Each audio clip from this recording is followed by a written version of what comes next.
Puji Tuhan, salam damai sejahtera di dalam kasih Tuhan kita Yesus Kristus.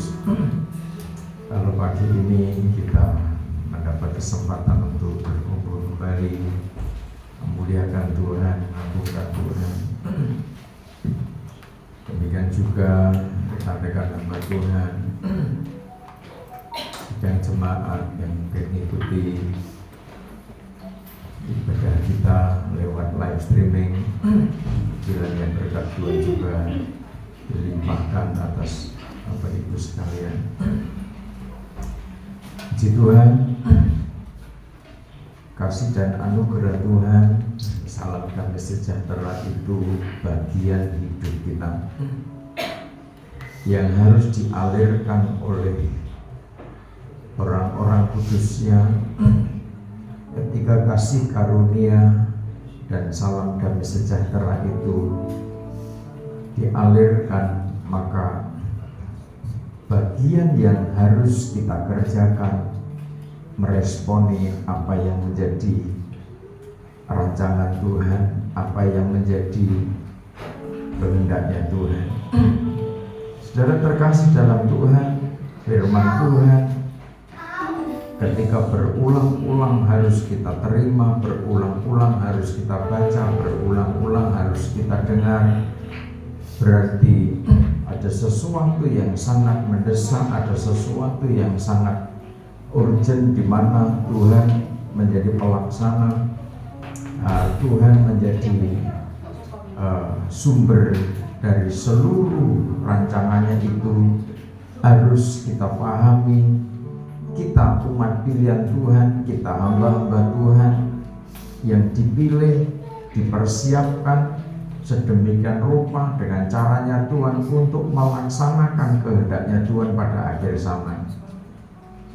Orang mungkin tidak percaya ketika Tuhan sampaikan bahwa menjelang kedatangannya akan terjadi situasi yang semakin berat, akan terjadi goncangan demi kegoncangan, akan terjadi bencana demi bencana, akan terjadi peperangan, bangsa bangkit melawan bangsa yang lain, kerajaan yang satu melawan kerajaan yang lain, akan terjadi pengkhianatan, akan terjadi kemurtatan, akan terjadi kepalsuan, tampilnya nabi-nabi palsu, pendeta-pendeta palsu, pembicara-pembicara palsu yang mengalirkan aliran-aliran pengajaran yang palsu, yang memecah belah, yang membinasakan, yang membuat umat hanya terfokus pada materi, tidak pernah membawa umat Tuhan berfokus kepada kehidupan yang kekal. Mungkin orang sanksi, mungkin orang berkata, mana mungkin, apakah itu akan terjadi?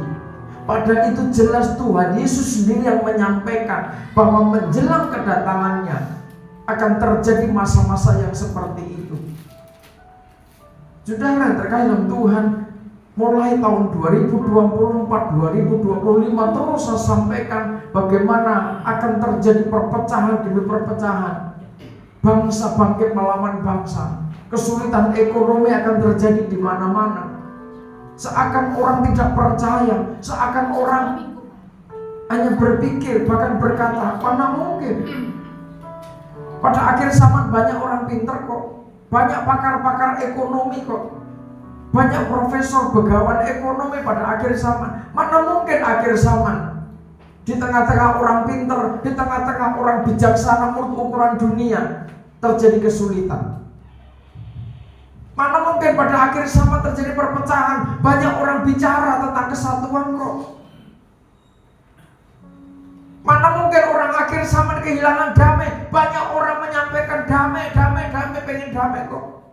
Tetapi kenyataannya, kalau perpecahan itu sudah menyentuh pada level orang yang berbicara kesatuan, kalau kedamaian itu sudah tidak ada pada level orang yang membawa damai,